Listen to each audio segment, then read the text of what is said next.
안녕하세요. 공포학과 M교수입니다. 오늘은 우리나라에 전해져 오는 전설을 살펴보는 전설의 교양 시간입니다. 우리나라 전설하면 빠지지 않는 게 바로 여우입니다. 선조들은 여우를 요괴 혹은 요물로 생각했었는데요. 이와 관련한 전설과 이야기들을 살펴보시죠. 가시죠. 지금은 거의 없지만 옛날에는 우리나라에도 여우가 살고 있었습니다. 여우가 육식을 하기도 했고 무엇보다도 무덤을 파서 시체를 먹기도 했죠. 특히 시체가 썩는 과정에서 빛을 내는 인성불이 나오게 되는데 여우가 무덤을 파서 시체를 먹을 때 빛이 나와서 그걸 요사스럽게 보기도 했습니다. 아시는 분들은 아실 테지만 여우라는 동물은 생각보다 귀엽습니다. 애교도 많고요. 그런 모습과 합쳐져서 여우는 사람을 홀리는 영물로 여겨졌죠. 그러다 보니 가장 많이 만들어진 설화가 사람으로 둔갑한 여우입니다. 설화에 따라서 여우가 사람으로 둔갑을 하기도 하고 완전히 사람이 되기도 하는데요. 꼬리 9개가 달려있는 사람을 구미호라고 불렀고 천년을 묵어 완전히 사람으로 변한 것을 매구라고 불렀습니다. 보통 구미호라고 하면은 사람을 홀려서 간을 빼먹고 이를 통해 완전한 사람으로 변하려고 한다고 알려져 있습니다. 구미호의 꼬리 9개가 10개가 되는 순간 사람으로 변한다고도 하죠. 이런 전설들이 민간에 얼마나 널리 알려져 있는지 각종 기록서들을 보면 꼬리 9개가 달린 짐승이라는 표현이 자주 등장합니다. 교원사화에도 태백산 남쪽에 이상한 짐승이 나왔는데 꼬리가 9개, 흰 털을 지니고 있었으며 사람은 해치지 않았다 라는 대목이 나오죠. 이 외에도 꼬리 9개가 달린 여우를 잡고 나서 전쟁에서 승리했다는 기록도 있고 길을 잃어버렸는데 한 아낙네를 만나서 겨우 목숨을 부지했고 자다가 부엌을 보니 꼬리 9개가 달린 그 여자가 칼을 갈고 있었다는 설화도 있죠. 앞서 말씀드린 것처럼 이러한 설화는 시체를 파먹는 습성이 있는 여우와 애교가 많고 끼를 부리는 여우의 성격에 따라 만들어진 것으로 볼 수 있습니다. 시체를 파먹으니 그 영혼이 여우에 들어가 요괴가 되었다는 설도 있죠. 구미호의 경우 중국에서 만들어져 우리나라와 일본에도 영향을 주었다고 합니다. 물론 이에 대해서는 뭐가 사실인지는 밝혀지지 않았지만 우리나라에는 여우와 관련한 특이한 요괴가 있죠. 바로 1000년 이상을 산 여우, 매구입니다. 문제는 우리나라 전설에 등장하는 매구는 상황이 완전 정반대입니다. 매구는 여우가 사람이 된 게 아니라 사람이 여우가 된 경우거든요. 깊은 원한을 품고 죽은 사람이 여우에 깃들어 사람으로 변하기도 하고 또 다른 설화에서는 갑자기 동물의 피를 빨고는 매구가 되었다는 이야기도 있죠. 매구와 관련한 설화 하나를 보고 오시죠. 경상북도 영천 땅에 가난한 선비가 과거를 보러 한양으로 향했다. 몇 날이 걸려 경상도 끝 추풍령 아랫마을에 도착했는데 해가 조금 남았기 때문에 혼자서 추풍령을 넘기 시작했다. 하지만 이내 어두워졌고 엎친 데 덮친 격으로 비까지 와서 선비는 길을 헤매고 있었다. 한참을 허우적거리다 다행히도 불빛을 발견했고 그곳에는 큰 기와집이 있었다.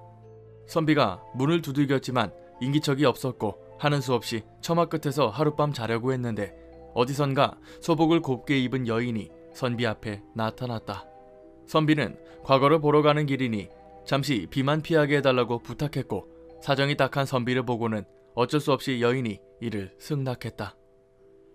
너무 아름다웠던 여인을 보고는 선비가 왜 이곳에 혼자 살고 있는지 물었고 여인이 3년 전 남편을 잃고 시부모를 모시고 살고 있다는 것을 알게 된다. 하지만 여인의 용모에 반한 선비는 달콤한 말로 여인을 꼬셨고 결국 그날 밤 둘은 정을 통하게 되었다. 날이 밝자 과거길에 오른 선비는 여인에게 과거의 급제에 다시 찾아오겠노라고 약속을 했다. 정말이냐는 여인의 질문에 만약 오지 않는다면 죽여도 좋다는 호언장담을 하고는 증표로 연적을 주고는 과거길에 올랐다.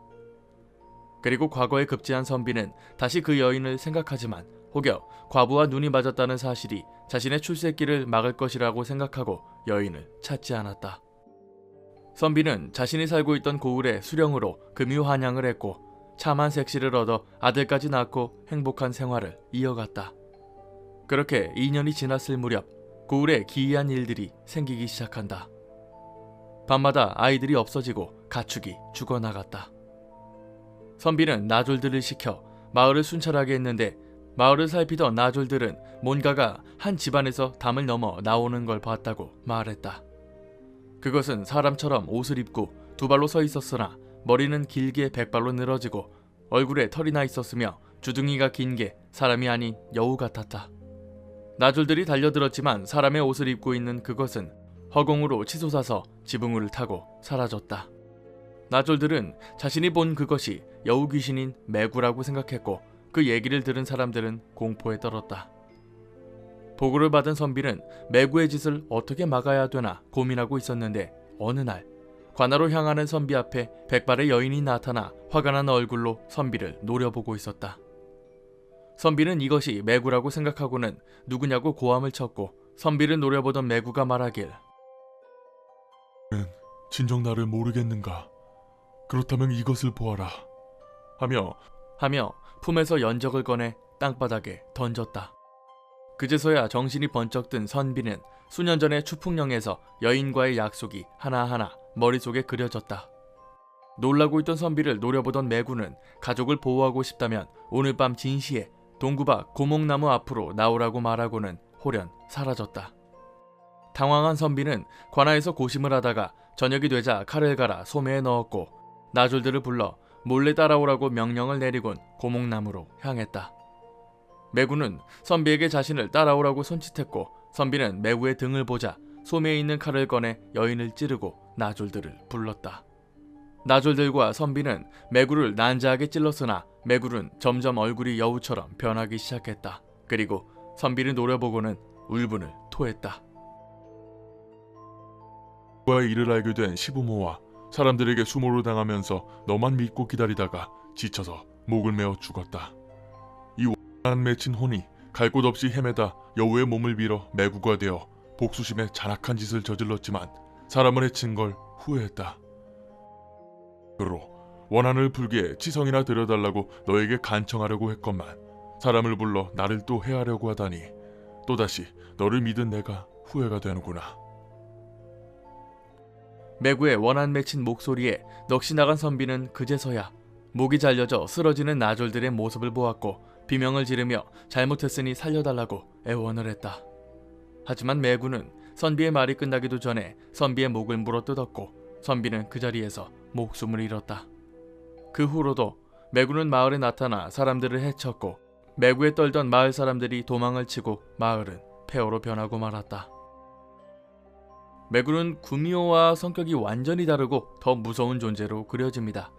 사실 구미호와 매구를 구분짓지 않고 같은 존재로 여기는 경우도 있는데요.